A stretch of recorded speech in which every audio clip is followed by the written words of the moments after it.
Bien.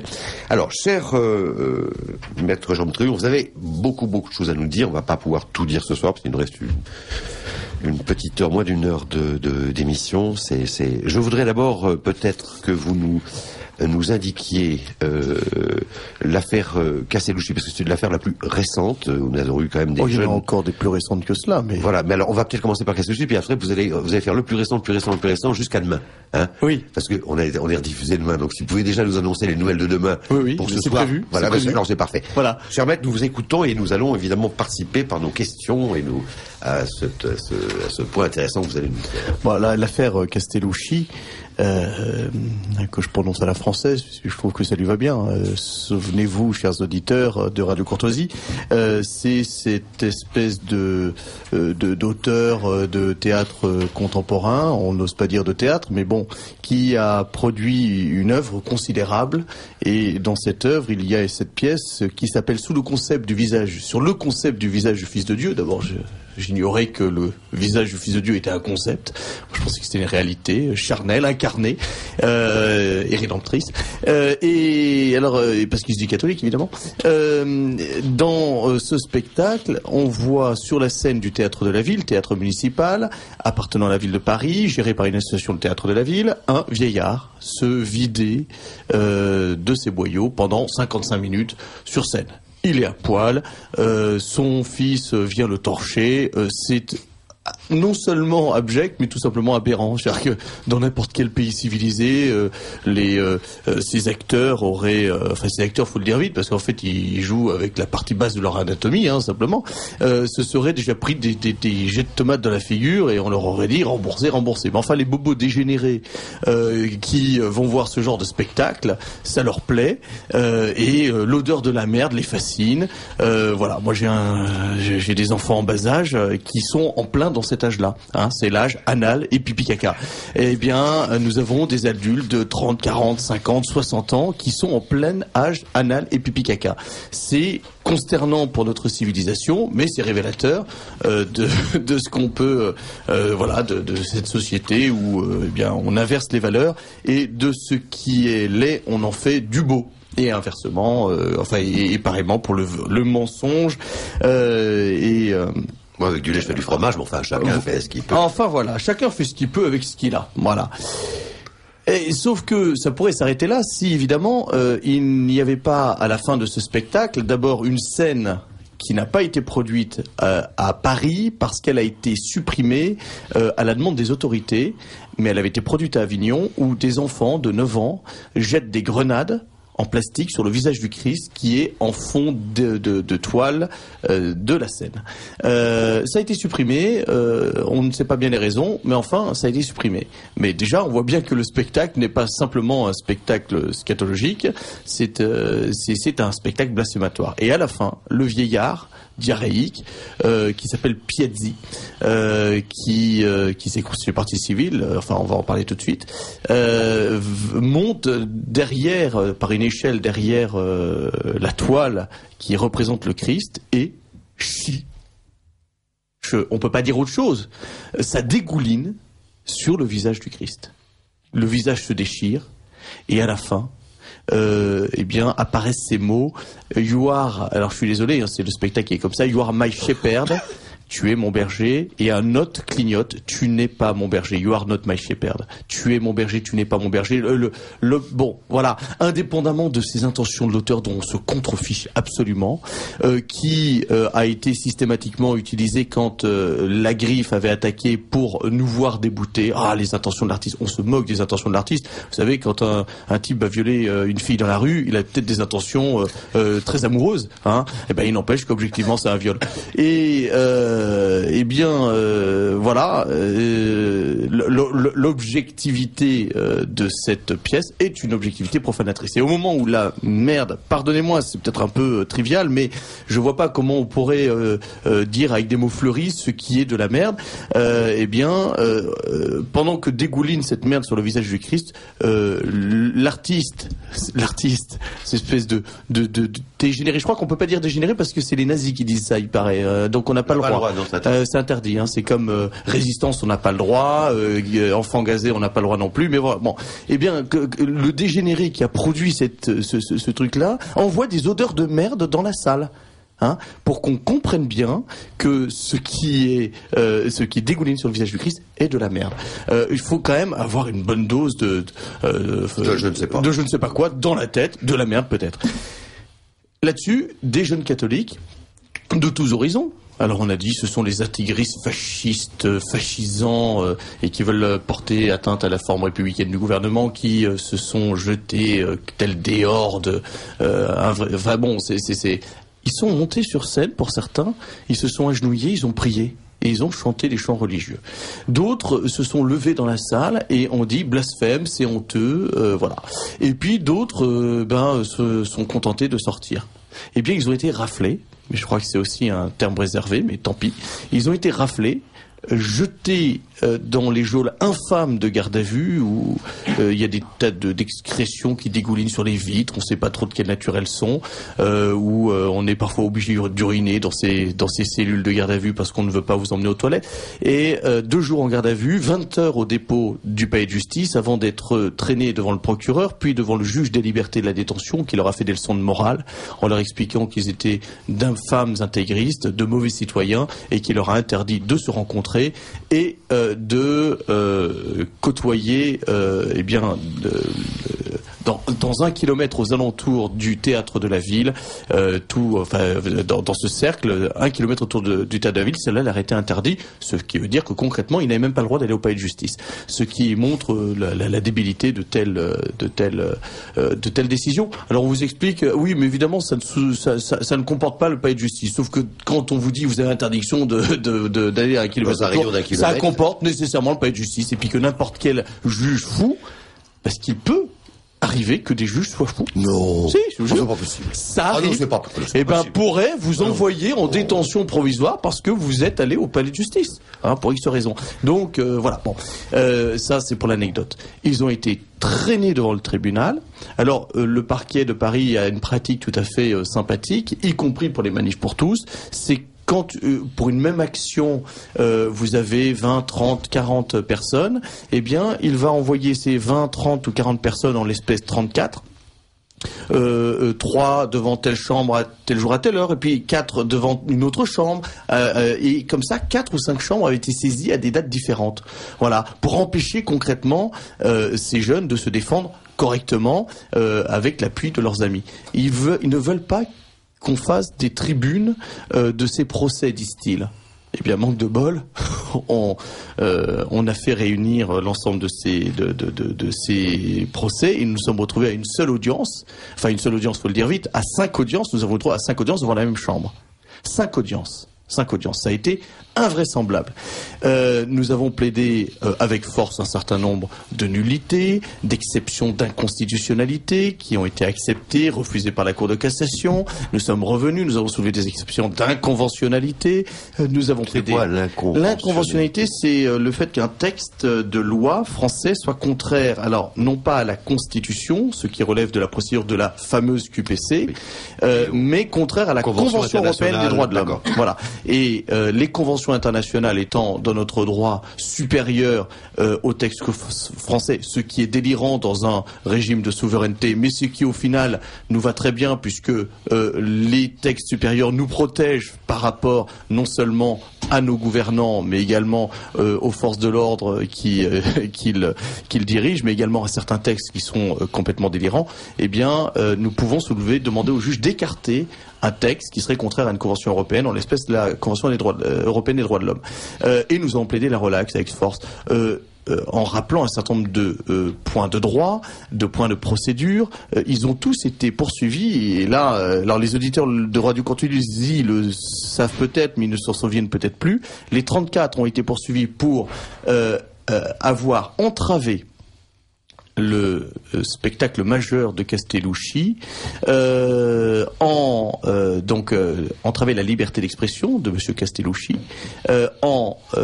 avec des menaces, des violences ou des voies de fait, Donc les menaces, tout le monde était d'accord qu'il n'y en avait pas. Les violences physiques non plus, mais les voies de fait, oui, qui sont des violences non physiques. Donc des violences quand même. En l'espèce, nous explique le parquet, en étant monté sur scène, en s'y étant maintenu, c'est grave, hein. C'est des gens qui montent sur scène, qui s'y maintiennent, il y a quand même un paquet dans plein d'endroits de France, et y compris des LGBT quand ils vont interrompre, comme à Rennes au théâtre du Triangle, mais eux n'ont pas été poursuivis quand ils viennent interrompre les débats des anti-mariages homo. En s'y étant maintenu, en ayant prié et chanté des chants religieux. Vous vous rendez compte que dans notre pays, le parquet de la République, sous l'ordre direct de la chancellerie, c'était sous l'ère Sarkozy, ça n'a pas beaucoup changé. Hein, c'est du pareil au même. Et aujourd'hui, nous aurions certainement les bons de le rappeler. Mais bien sûr, mais bien sûr. Voilà. Et nous aurions aujourd'hui la même situation dans notre pays, très probablement que sous l'ère Sarkozy. Les parquets sont politisés, les policiers sont politisés pour beaucoup, en tout cas leurs responsables, certains de leurs responsables. Donc ça n'aurait pas changé beaucoup. Et ils ont été donc poursuivis, et notre parquet de la République a quand même osé poursuivre comme violence des prières et des chants religieux. Enfin, on marche sur la tête. Nous avons plaidé la relaxe avec force, avec moultes arguments, après de très longues audiences, et le jugement vient de tomber vendredi dernier. Ils sont condamnés à plus de 33 000 €. L'un d'entre eux a été condamné, on n'a toujours pas compris pourquoi, à 6 000 € de jour amende. Il doit payer pendant près de 2 ans 10 € par jour. S'il ne le fait pas, il partira 2 mois en prison. La même peine que pour Nicolas. Voilà, 6 000 €. Vous rendez-vous compte ce que cela signifie pour un étudiant ou un jeune professionnel? C'est invraisemblable. Ils ont été condamnés à indemniser la mairie de Paris. Ils ont été condamnés alors à des montants symboliques, 1 €, mais les frais d'avocat, 1 000 € pour la mairie de Paris, 500 € pour le théâtre de la ville. Et alors là, il faut que vous vous teniez aussi, chers auditeurs de Radio Courtoisie.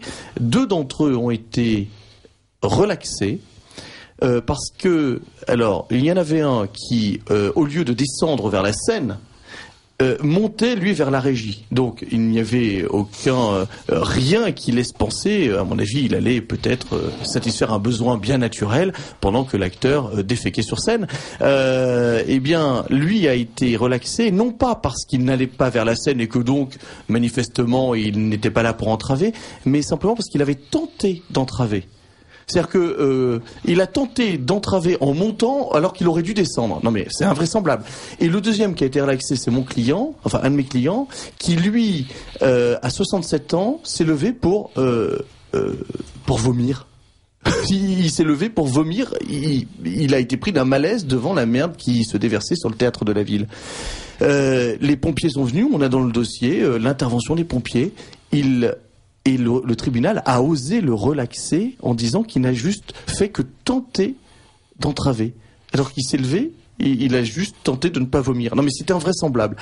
Alors voilà, une décision qui est totalement inacceptable. L'ensemble des prévenus et l'ensemble des avocats sont spontanément tombés d'accord pour faire appel. Nous faisons appel, nous avons fait appel de cette décision parce que c'est une question de principe. Il est évident que on ne peut pas accepter quand on est prévenu, et je parle pour eux parce qu'ils sont sur cette longueur d'onde évidemment, d'être condamnés pour une entrave à la liberté d'expression pour avoir simplement voulu défendre l'honneur du Christ et leur honneur de chrétiens. C'est invraisemblable.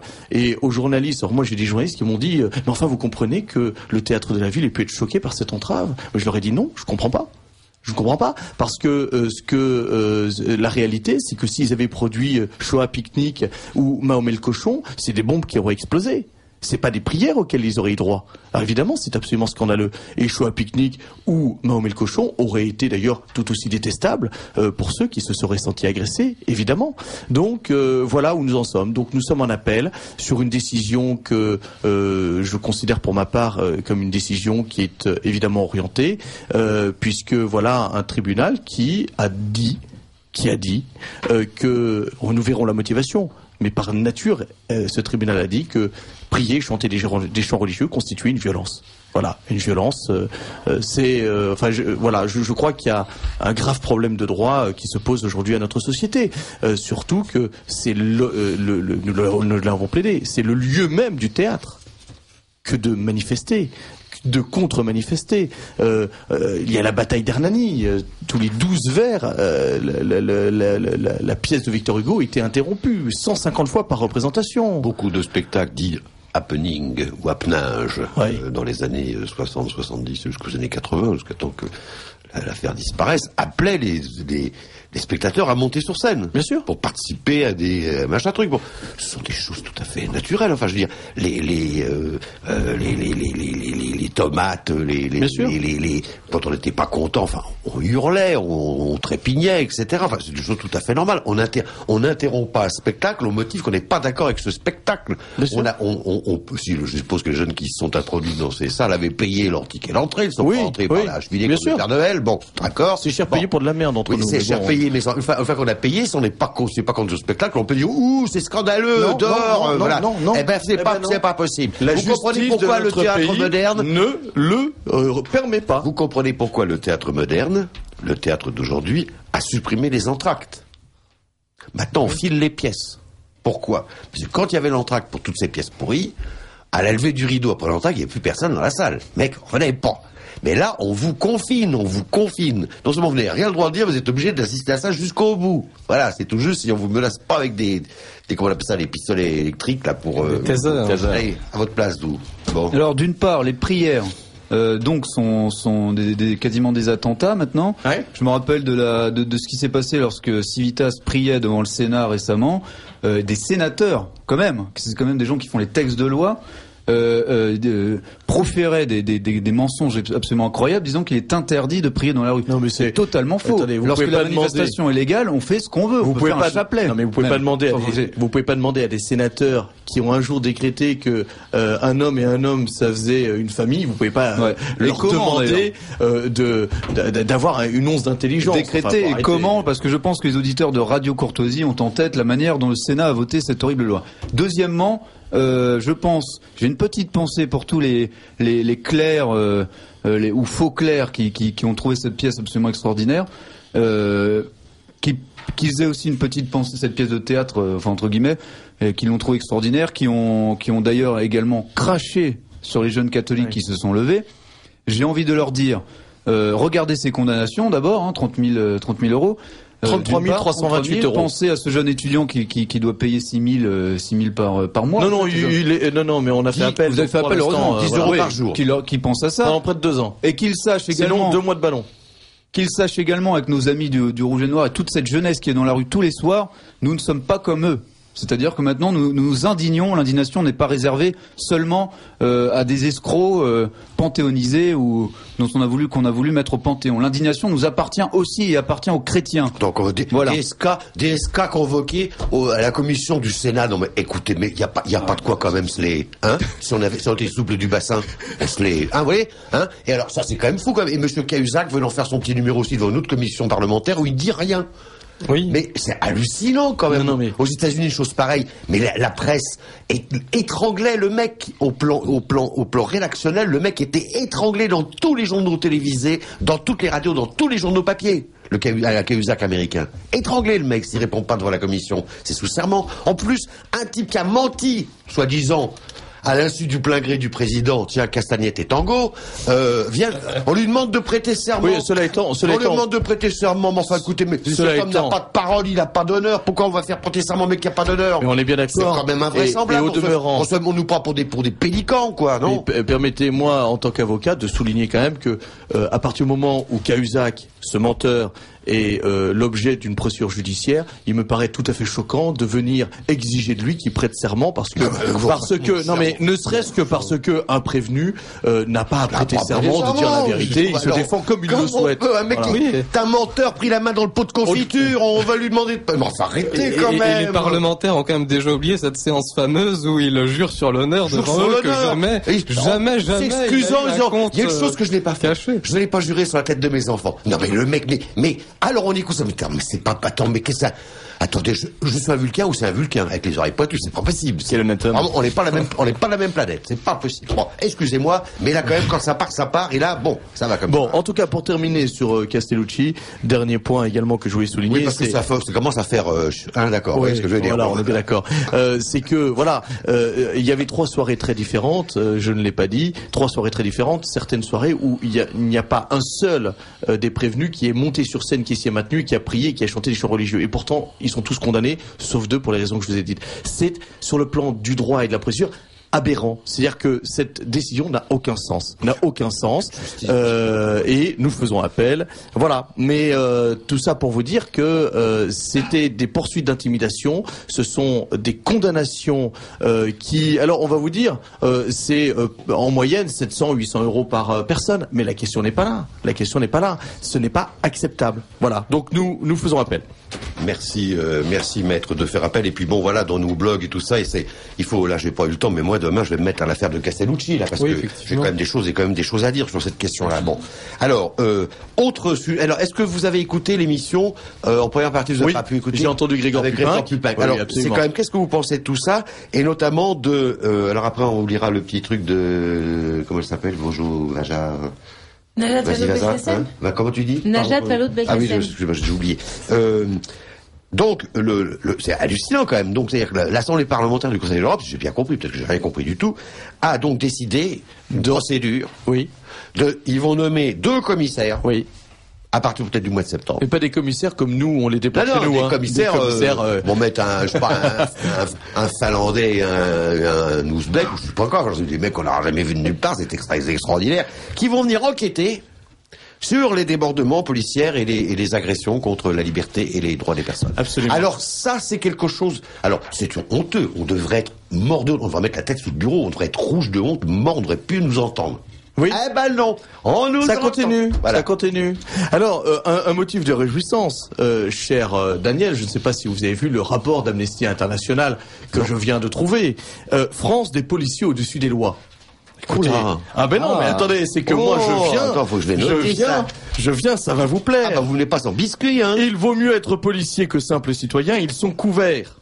Voilà, c'est une des citations d'une des victimes de la répression policière. Je vous lis juste l'introduction. Les informations selon lesquelles des responsables de l'application des lois commettraient en France des violations des droits humains inspirent depuis longtemps des inquiétudes persistantes à Amnesty International, qui est également préoccupé par le faible taux de comparution en justice des responsables présumés, donc on parle des policiers, faute d'enquête indépendante, impartiale et efficace. L'organisation a publié à ce sujet un rapport intitulé France pour une véritable justice qui s'intéresse à plusieurs cas de graves violations présumées des droits humains commises par des responsables de l'application des lois depuis 91. Ces violations incluaient des homicides, un usage excessif de la force ainsi que des actes de torture ou d'autres mauvais traitements, des motivations racistes. Ah pardon, excusez-moi, c'est un rapport de 2009.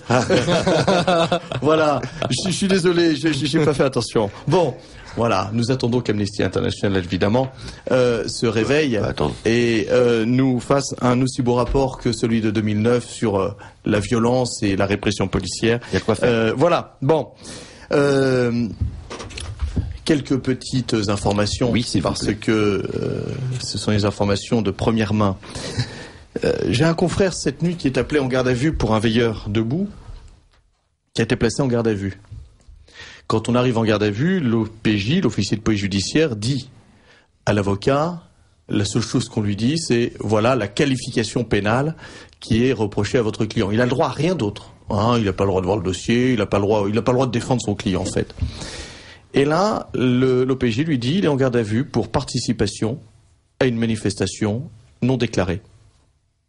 L'avocat en question, je tiens ça de première main puisque c'est lui qui me l'a raconté, lui dit, je vous demande pardon, mais ce n'est pas une infraction. Vous avez placé en garde à vue quelqu'un qui n'a pas commis d'infraction. C'est illégal, c'est une détention arbitraire. Article 432.4 qui, je crois, commence à être connu, 7 ans d'emprisonnement, et il faudrait vite que vous le relâchiez parce que vous prenez des risques. L'OPJ, texto, je sais que c'est illégal, mais ici, c'est moi le maître.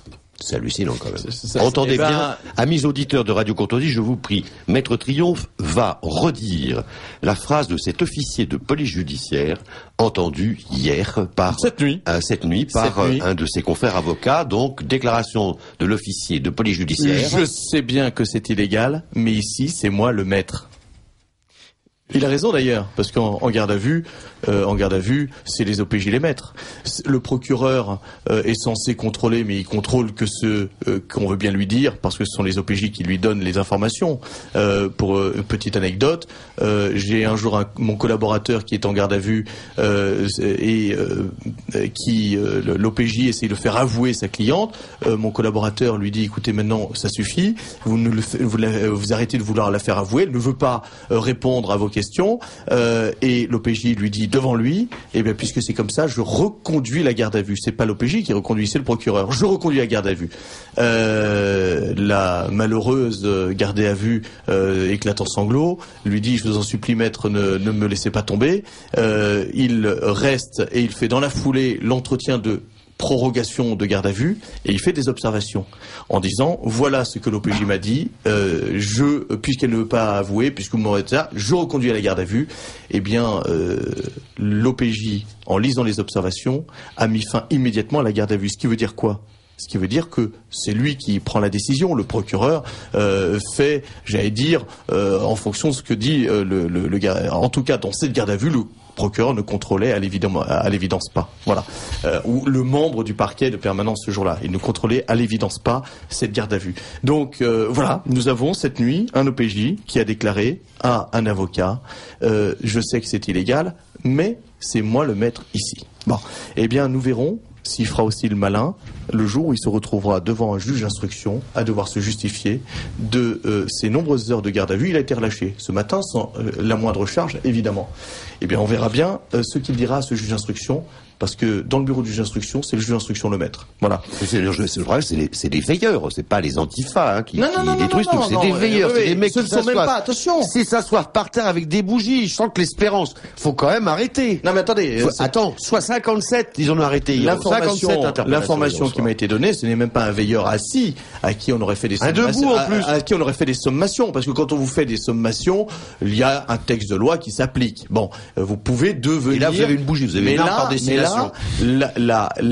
L'incrimination qui a été donnée à ce confrère, donc je vous donne l'information du confrère, hein, je la donne sous les réserves d'usage, mais je n'ai aucune raison de ne pas le croire. L'incrimination, c'était participation à une manifestation non déclarée. C'est ce qui s'est passé pour ce malheureux Nicolas.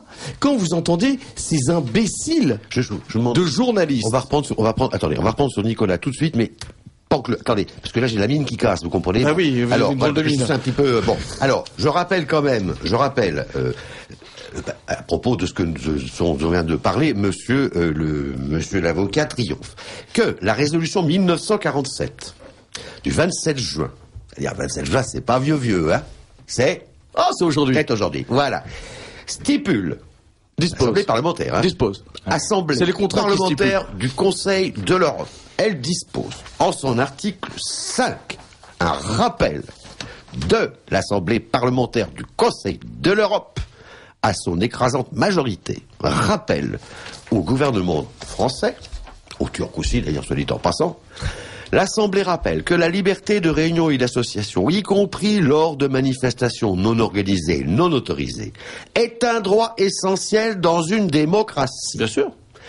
Garanti par l'article 11 de la Convention européenne des droits de l'homme. Et garanti par la loi française. Je vous expliquerai. Il appartient aux autorités d'assurer l'exercice du droit à la liberté d'expression et de manifestation. C'est pourquoi, face à des manifestations, le rôle des forces de l'ordre est de protéger les droits des manifestants, leur liberté d'association et d'expression, tout en protégeant les autres, ainsi que les biens publics et privés. Aussi est-il essentiel qu'elles puissent s'appuyer sur des normes et lignes directrices, sur instruction d'une hiérarchie responsable. Oui, ben là on l'a plus, c'est fini. Responsable. Voilà. Et l'Assemblée déplore, article 7, les récents cas de recours excessifs à la force pour disperser des manifestants et réitère son appel aux autorités de veiller à ce que l'action de la police, si elle est nécessaire, reste proportionnelle. Voilà. La Cour européenne des droits de l'homme insiste sur les conséquences graves sur la santé de l'usage des gaz lacrymogènes. Le disent à trois reprises dans le truc. C'est un document quand même très intéressant. Alors, Madame Najmar Ravozo, je ne sais pas comment vous l'appelez comment? Najat Vallaud-Belkacem. Voilà, elle dit que tout ça, de toute façon, c'est du pipeau, tout ça. C'est nous les princesses. Elle estime Oui. que cette mention Ça de la vaut France rien. résulte d'un jeu politique visant à mettre sur le même plan un pays comme la France et un pays comme la Turquie. Bah oui, mais on fait un référendum. Mais la Turquie est peut-être plus démocratique que nous. Ouais, enfin bon, voilà. Au moins, Erdogan a reçu les manifestants. Tout à fait. sauf erreur, hein. Donc Tout à voilà. fait, tout à fait. Et je pensais qu'elle était relativiste. Bah, elle est relativiste. En tout cas, elle est jolie. C'est ça qui est malheureux. Bah, Najat Vallaud-Belkacem. On connaît le talon de Maître Triomphe maintenant. Alors, le talon faible. Voulez-vous ça, on est non, tous un Non, peu, juste voilà, sur la Turquie, les veilleurs debout, les personnes qui restent debout devant des bâtiments officiels, ça a commencé en Turquie. C'est en Turquie. Erdogan ne les a pas raflés. Non. D'accord. Nous, ils nous ont raflés en France. Oui. Donc je pense que rien que pour cet Alors, exemple. petite parenthèse pour rappeler une chose élémentaire. Et après, je vous donne une autre anecdote qui va vous faire bondir dans la même veine. Je rappelle que participer à une manifestation non déclarée ou même interdite ne constitue pas, dans notre pays, une infraction. Vous avez le droit de participer à n'importe quelle manifestation, fût-elle interdite. Ce n'est pas une infraction. Ça ne constitue une infraction que pour le seul organisateur. Vous allez me trouver l'organisateur d'un attroupement viral qui a circulé par Facebook et Twitter. Va falloir m'expliquer ce que c'est qu'un organisateur. Et encore, l'organisateur d'une manifestation interdite ou non déclarée ne risque-t-il que 6 mois d'emprisonnement, ce qui veut dire qu'il ne peut pas être interpellé et placé en garde à vue, qui nécessite 1 an d'emprisonnement encouru minimum. Voilà. La résolution 1947 du Conseil de l'Europe du 27 juin 2013, il faut donner les références pour que les auditeurs aillent c'est officiel, Radio Courtoisie aille l'imprimer et la porte sur eux. Conseil de l'Europe, voilà. Vous allez, c'est d'aujourd'hui. Eh bien, cette résolution ne fait que rappeler un principe élémentaire de notre droit. C'est une liberté publique, c'est de manifester, de contre-manifester. Et ce n'est que dans le cadre d'un attroupement qui est susceptible de porter atteinte à l'ordre public, que la police peut ordonner une dispersion avec les sommations non pas d'usage mais réglementaires, puisque c'est la loi, les sommations réglementaires de dispersion. Et ce n'est qu'après ces sommations de dispersion dans le cadre d'un attroupement qui est susceptible de troubler l'ordre public que, il peut y avoir la constitution d'une infraction. Alors, principe de notre droit, pour ce cher jeune Nicolas. Alors, Nicolas. Alors, l'ADN et tout ça, qu'est-ce que c'est? Attendez, je vais vous raconter. Je vous rappelle juste que vous écoutez le Libre Journal de Daniel Amiche sur Radio Courtoisie. Enfin, ce soir, c'est le Libre Journal de Jean Triomphe. Donc, avec Maître Triomphe sur la répression policière et judiciaire. Et Nicolas, que s'est-il passé? C'est pour ça que je parlais tout à l'heure d'imbéciles de journalistes. C'est insupportable d'entendre des journalistes dire qu'il a été interpellé parce qu'il participait à une manifestation non déclarée, comme si c'était une infraction. C'est devenu insupportable d'entendre des âneries pareilles. Nicolas était sur les Champs-Élysées avec 150 personnes. Alors oui, on peut dire c'est un attroupement, c'est une manifestation, tout ce que vous voulez, ou alors c'est une marche, ils sont entre eux, et les policiers leur ont foncé dessus de manière illégale, arbitraire. Ils n'avaient pas le droit de le faire. Sauf évidemment si Nicolas et ses amis avaient été armés de battes de baseball et qu'ils avaient commis des violences et qu'il fallait les arrêter, évidemment. On peut jouer au baseball sur les Champs-Élysées si on veut. Absolument. Bon, mais la police, les membres des forces de police, de la BAC ou de je ne sais quelle unité d'intervention, qui les ont coursés, qui les ont arrêtés, n'avaient pas le droit de le faire. C'était arbitraire et totalement illégal.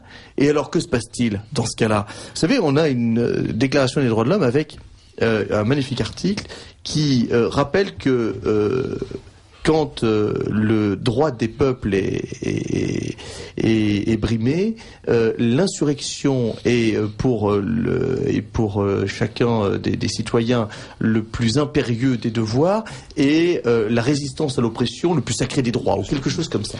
Déclaration des droits de l'homme et du citoyen, qui, je le rappelle quand même à tous ces crétins de républicains, a été promulguée par Louis XVI.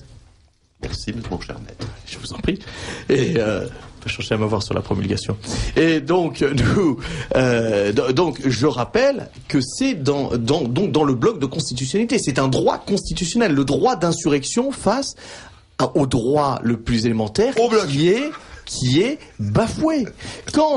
Un policier vous poursuit d'abord le plus sacré des devoirs, ou le plus impérieux des devoirs, c'est de fuir devant la police. Parce qu'on ne sait pas ce qu'il nous veut. Mais bien sûr. Il dit qu'il ait des idées un peu... Mais bien sûr. Bon. C'est une preuve de bon sens et de prudence que de fuir devant la police. Mais comment ? C'est une preuve de bon sens et de prudence. Bon. Et ce n'est pas un délit. Ce n'est pas un délit. Et je rappelle que dans notre pays, c'est pas la police qui fait la loi. C'est pas la police qui va nous dicter notre conduite. La police, elle est là.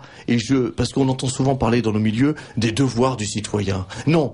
Nous avons, nous, citoyens libres, nous sommes des fils et des filles de France. La liberté coule dans nos veines, dans nos âmes et dans nos cœurs. Et je dis que nous avons des droits et que la police a des devoirs envers nous. Le devoir de nous protéger et le devoir de ne pas nous réprimer. Assemblée parlementaire du Conseil de l'Europe. C'est tout. Pas article 5. Voilà. Donc, nous disions que Nicolas a été arrêté de manière arbitraire et illégale. Le problème, c'est que nos chers juges, quand vous êtes arrêté de manière arbitraire et illégale, ils vous disent une seule chose: faut pas bouger. Vous n'avez pas le droit de vous plaindre. Vous n'avez pas le droit de dire c'est honteux et de vous débattre. Parce que si vous vous débattez, ça devient de la rébellion. Résistance violente. Alors que, moi je ne sais pas, si demain un policier prend son arme de service et commence à tirer dans tous les coins, moi je vais lui sauter dessus si je peux. Sinon je me carapate. D'abord je cours. Si je suis dans son dos, j'essaie de lui sauter dessus, mais je pense que je partirai plus tôt. C'est un devoir sacré. C'est un devoir sacré. Alors on va vous dire, ah oui, mais dans ce cas, d'accord. Mais ça s'arrête quand ? C'est quoi la limite de résistance face à un acte oppressif ? Eh bien, les juges considèrent aujourd'hui que résister à une interpellation illégale et arbitraire, c'est de la rébellion. Eh bien, ça s'appelle une infraction. C'est-à-dire que l'acte initial est illégal, mais l'acte qui suit, eh bien, on vous le reprochera à vous. Et c'est ce qu'on a reproché à ce malheureux Nicolas. C'est une honte. Ce qu'on a reproché à ce malheureux Nicolas, et également le fait qu'il ait refusé de se plier à un contrôle, un prélèvement d'ADN pour rentrer dans les fichiers génétiques comme les pervers sexuels. Un juge peut-il décréter cela ? Ah ben attendez, c'est que le problème, c'est que c'est une infraction pénale de refuser le prélèvement génétique. C'est une infraction pénale qui fait encourir, alors je n'ai pas le texte là, mais je crois 3 ans d'emprisonnement. Mais on demande une analyse d'ADN pour qui ? Pour l'ensemble. Parce qu'il faut le dire, sinon on le Pour l'ensemble, il faut que les auditeurs de Radio Courtoisie le sachent bien. Le prélèvement ADN peut être réclamé sur n'importe quel gardé à vue pour un vol de pommes. Mais là, il n'a pas volé de pommes, Nicolas. Eh ben non. Mais même pour un vol de pommes, on voit pas pourquoi il faudrait savoir le profil génétique d'un voleur de pommes. Eh bien, même pour un voleur de pommes, on peut réclamer son fichage génétique. Alors pourquoi aberrant. Pourquoi Nicolas a-t-il refusé ça Mais il a refusé parce que c'est un homme libre dans sa tête. Il est libre dans sa tête. Et libre dans son cœur, comme l'a chanté France Gall, je crois. Il est libre.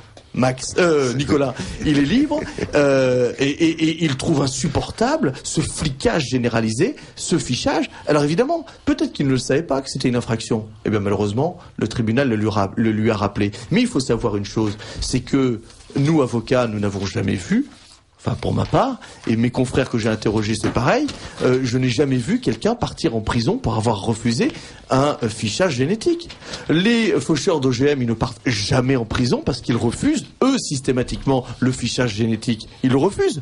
Ils ne partent jamais en prison. Ceux qui partent en prison, éventuellement, ce sont ceux qui ont commis des dégradations, des destructions de biens, etc. Mais jamais pour le fichage génétique. Donc voilà. Voilà ce qui est arrivé à ce malheureux Nicolas. Si vous avez, alors, je me tourne vers Karl Moir-Ruiffet et Corsair, si vous avez des questions à poser à l'avocat, c'est le moment ou jamais. Là, c'est une consultation gratuite. Mais attention, là, c'est gratuit. Attention, parce que j'ai encore des révélations. Non, allons-y, alors les révélations, voilà. Les révélations. Moi, j'avais une petite, dans votre florilège des meilleures citations d'agents de police, j'en avais une pas mal, puisqu'il y avait un cache-cache pour tous assez récemment. Disons que j'y ai participé, mais puisque vous m'avez appris que je ne commettais pas une infraction, je le dis sans problème. Et puis bon, vous savez, il faut courir vite. Et voilà, on est journaliste de terrain, mais enfin pas toujours facile de suivre. Et j'étais donc avec 2 amis, et puis nous avions quitté le groupe et nous circulions sur la rue de Rivoli. Je sors mon appareil photo, voyant au moins 30 ou 40 camions de CRS, et je prends une photo. Quel bon réflexe. Quel bon réflexe, en bon touriste. Et là, s'arrête à côté de nous une voiture banalisée, avec des individus à la mine patibulaire. Alors peut-être, s'est-on dit, des touristes roumains, que sais-je. Et manque de chance, on commence à s'éloigner. Et là, alors arrivent trois individus. Alors vous imaginez le chauve rougeau, le barbu avec sa casquette américaine et son sweat qui n'a pas dû être lavé depuis 3 ans. Et puis le gros, le gros mal rasé qui arrive et qui nous dit: messieurs, arrêtez-vous, contre le mur, contrôle d'identité. Et bon, la discussion s'engage, mais je vous sors quand même la phrase, puisque le chef là a quand même réussi à nous dire, alors que nous protestions un petit peu, monsieur, moi j'ai tous les droits. Oui. Mais ils le disent, ils sont très nombreux à le dire. Non, ce sont des menteurs et ce sont des voyous. Ce sont des voyous parce que violer la loi, ça s'appelle être un délinquant, tout simplement. Ceux qui vous disent cela sont des voyous. Alors après, il nous a avoué que pour rentrer aux renseignements généraux, il avait eu besoin d'un CAP coiffure. Je n'ai rien contre les coiffeurs, mais enfin voilà, je le cite, ça doit être ça. Non, mais c'est alors justement, ce matin, ce midi, révélation, veilleur debout devant le palais de justice. Un de mes confrères m'appelle en me racontant cette anecdote. Il y a une jeune fille qui se trouve en tant que veilleur debout. Elle était peut-être seule. Je n'ai pas à creuser le sujet. Les jeunes filles, on dit des veilleuses debout. Une veilleuse debout. Deux policiers arrivent et lui disent: vous circulez, vous n'avez rien à faire là. Ce confrère intervient, sort sa carte d'avocat et dit: monsieur, elle a tous les droits de rester, elle a parfaitement le droit de rester ici, debout, si elle veut. Cela ne constitue pas une infraction. Et je vous signale que ce que vous faites constitue une atteinte à la liberté individuelle de manière arbitraire. C'est une infraction pénale, vous risquez 7 ans d'emprisonnement. Les policiers ont été charmants et ont dit: vous savez, nous sommes entièrement d'accord avec vous. Nous savons que c'est illégal, mais nous exécutons les ordres de nos chefs. On demande. Le confrère a demandé qui sont les chefs, a donné le nom d'un commissaire de police que nous commençons à bien connaître, et ils ont dit. Il en fait partie. Donc il y a plusieurs commissaires de police qui donnent ces ordres. Il en est. Et ils lui ont déclaré à ce confrère, il sait parfaitement que c'est illégal, mais il s'en moque. S'en fout. Voilà. Alors, et je l'ai même noté, nos chefs s'en foutent. Je l'ai noté. La satisfaction, c'est que après l'intervention de cet avocat, un deuxième avocat est intervenu. Ils sont d'ailleurs adversaires dans une même affaire, c'est assez marrant, mais alliés dans la cause contre la répression policière, est intervenu, a fait un scandale. Et les policiers n'ont plus rien osé faire, et cette jeune fille a pu rester veilleuse debout devant le palais de justice. Voilà. Donc, ce qui veut dire que, chers amis auditeurs, résistez pacifiquement, pas d'outrage, parce que ça donne envie de leur dire tout ce qu'on pense d'eux. Mais si vous êtes dans cette situation, vous leur dites très calmement, sans outrage. Si vous êtes arrêté sans rébellion, sans résistance, vous vous laissez faire, mais vous dites très poliment: monsieur, nous avons le droit de manifester. Même si cette manifestation n'est pas déclarée, comment voulez-vous que je sache si elle est déclarée ou pas? Il n'y a que l'organisateur qui peut le savoir. Ce n'est pas une manifestation, nous sommes des veilleurs debout, nous sommes là avec un bouquin, nous avons le droit d'être là, nous ne troublons pas l'ordre public, vous n'avez pas le droit de nous toucher. Si vous nous interpellez, vous commettez une infraction pénale, et il faut le filmer. Il faut le filmer. Et il ne faut pas filmer seul, il faut que tout le monde filme, il faut que tous les témoins filment, parce que arracher un téléphone portable, c'est facile pour un flic, mais arracher 3 ou 4 téléphones portables, c'est beaucoup plus compliqué. Je voulais, cher Daniel, j'ai beaucoup de choses à vous dire. J'aurais voulu vous parler du Docteur d'Or. Oui. Alors oui.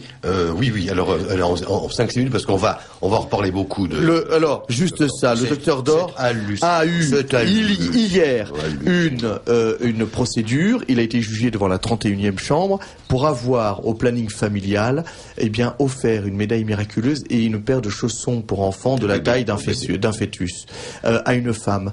Il est poursuivi pour violence psychologique et entrave à l'avortement. Non mais on croit rêver. La procureuse, je ne sais pas comment on peut dire en français. La procureure. Procureur. Avec un E à la fin. Oui, d'accord. Parce que moi je ne sais plus comment on dit. On dit la préfète aujourd'hui. Donc voilà. Et Madame le procureur a requis 8 000 € d'amende et 1 mois de prison avec sursis. 8 000 € d'amende, c'est-à-dire pour quelqu'un qui a peu d'argent, la ruine, tout simplement. Avant d'ajouter, écoutez bien, mesdames et messieurs les auditeurs de Radio Courtoisie, écoutez bien ce qui va venir. Écoutez bien. Et avant d'ajouter, Madame le procureur en requérant, et une petite thérapie pourrait vous être utile. Ça, voilà. Alors, est-ce que vous permettez que je vous lise le communiqué de Bernard Anthony, président de la Griffe? Bernard Anthony, qui a été indigné en voyant ça, a fait un communiqué que je vous lis, que je découvre. La procureure, qui a demandé hier la condamnation du docteur Dor à une forte amende, j'aurais précisé 8 000 €, c'est révoltant, et à une peine de prison avec sursis, a ajouté son souhait de voir celui-ci vivre une thérapie. Cela n'est pas de la simple ironie de mauvais goût. C'est bien évidemment l'affirmation d'une volonté de rétablissement en France des hôpitaux psychiatriques qui fonctionnaient jadis en Union soviétique. Devant la formulation d'une pareille abomination, nous sommes évidemment totalement solidaires de l'héroïque docteur Dor, intraitable militant pacifique du respect de la vie. Alors moi je vais vous dire, Maître Triomphe, ce qui m'énerve un peu, c'est que on parle de Nicolas, comment il s'appelle son nom ? Bernard Busse. On ne parle pas du commissaire qui l'a interpellé. On parle du docteur Xavier Dor.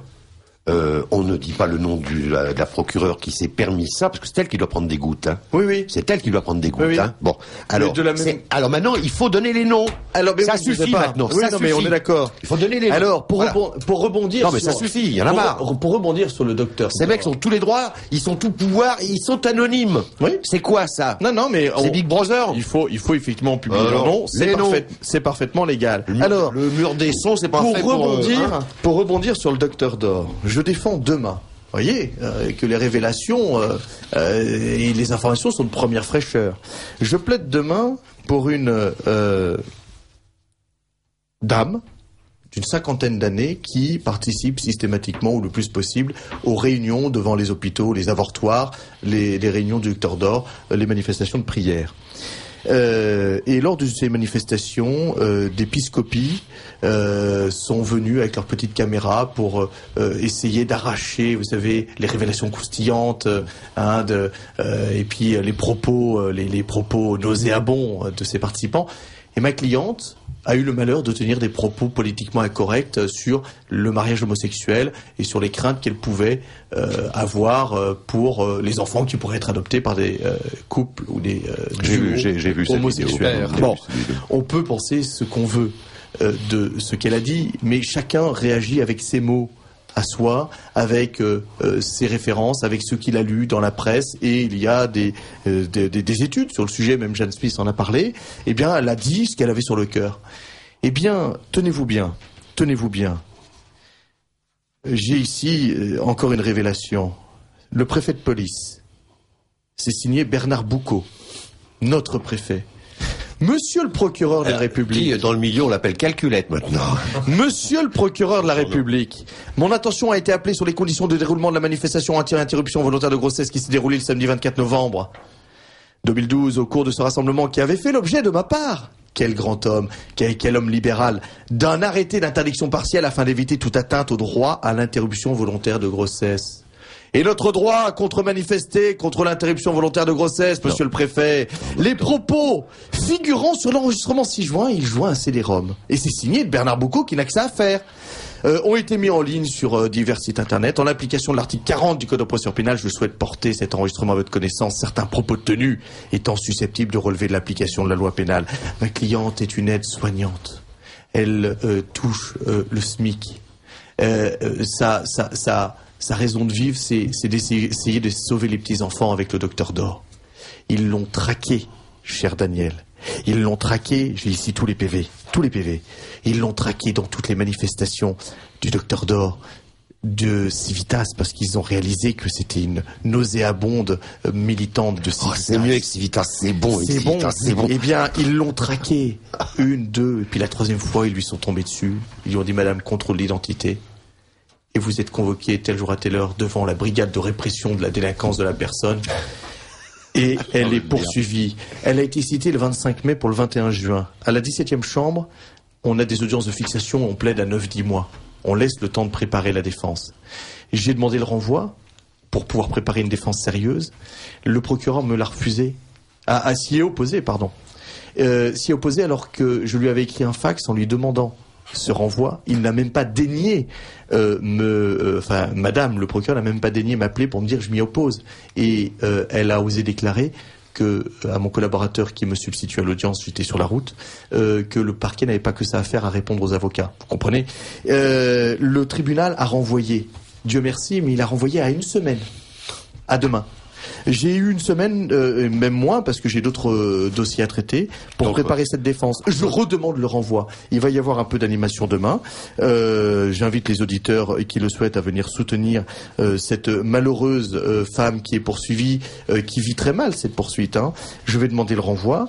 Il me sera peut-être refusé, il me sera peut-être accordé, mais je vais rappeler que ma cliente, fût-elle une nauséabonde déviante, a les mêmes droits que n'importe quel justiciable devant la 17e chambre.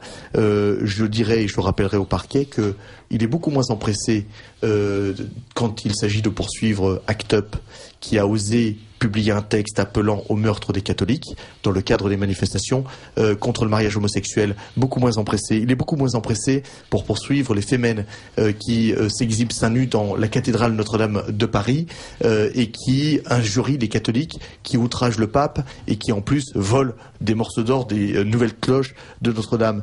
Le parquet en revanche est beaucoup plus, et je le rappellerai demain, beaucoup plus empressé pour classer sans suite en 13 jours la plainte du frère François que j'ai défendu, qui a été roué de coups par les forces de l'ordre, qui a eu 2 jours d'incapacité de travail et des photos avec la tête dégoulinante de sang, alors que l'ensemble des agresseurs est parfaitement identifiable, puisque nous avons des vidéos, et notamment la vidéo d'un homme qu'on voit donner un coup de pied, d'un gendarme ou d'un policier qu'on voit donner un coup de pied au frère derrière les barrières, un coup de pied dans la tête, ou dans je ne sais plus quelle partie du corps. Le parquet a classé la plainte en 13 jours. Les fémènes, rien. ACT UP, rien. Le frère, 13 jours, classement sans suite, et ma cliente de demain, on la poursuit, on ne lui permet même pas de se défendre. Je vous promets que si l'affaire est retenue demain, je la défendrai avec l'ardeur que vous me connaissez. Je trouve ça insupportable. Nous sommes dans un régime qui n'est plus un régime de droit. Il y a un 2 poids 2 mesures. Il y a une volonté du parquet, de réprimer les pensées déviantes. Merci maître Jérôme Triomphe de ça. Merci alors d'autant plus d'être là ce soir avec le travail évidemment qui vous attend demain, enfin la charge de défense. Cette nuit. Enfin c'est absolument effrayant. Vous avez un message? Oui, alors Adèle, tu seras le dernier de la soirée. Bien nos auditeurs. Pouvez-vous conseiller un guide juridique à lire, soit papier ou internet? Alors un remarquable guide, c'est le guide du manifestant qui a été édité et remis à jour par le syndicat de la magistrature, que nous ne remercierons jamais assez, parce que il faut quand même savoir que les gauchistes sont également les victimes de la répression policière. Moi, ce qui me réjouit le cœur, je dois vous dire, c'est que les gens de droite et les cathos réalisent ce qu'est la police. Parce que, en tant qu'avocat, moi je le sais depuis 13 ans, tous mes confrères le savent comment se comporte la police. Les gens de droite et les cathos ont toujours été un petit peu angéliques sur le sujet. Mais il n'y a rien de nouveau sur le sujet. Le syndicat de la magistrature a fait ce guide qui est excellent. Je suis en train de préparer une tribune libre avec quelques confrères qui paraîtra dans quelques jours. Et nous en reparlerons. Merci maître Triomphe, merci chers camarades Karl Moivre-Ruiffet, Yves, ça va pas du tout, Corsaire et puis Vivien Hoche, merci Adélaïde. Alors évidemment, on ne lâche rien, jamais. Et on se retrouve le 25 juillet si vous voulez bien, d'ici là que Dieu nous garde. Ici Radio Courtoisie, la radio libre du pays réel et de la francophonie. Vous venez d'entendre le libre journal de Daniel Amiche, assisté d'Adélaïde, diffusé en direct jeudi 27 juin de 18h à 21h. Il est diffusé en différé vendredi 28 juin dans la nuit de 2h à 5h, dans la matinée de 7h30 à 10h30, puis à la demande sur le site internet de Radio Courtoisie. Ce libre journal a été réalisé par Benoît. N'oubliez pas que Radio Courtoisie est une radio culturelle associative. Afin de sauvegarder une indépendance absolue, Radio Courtoisie refuse toute ressource publicitaire. Radio Courtoisie ne vit que grâce à ses auditeurs.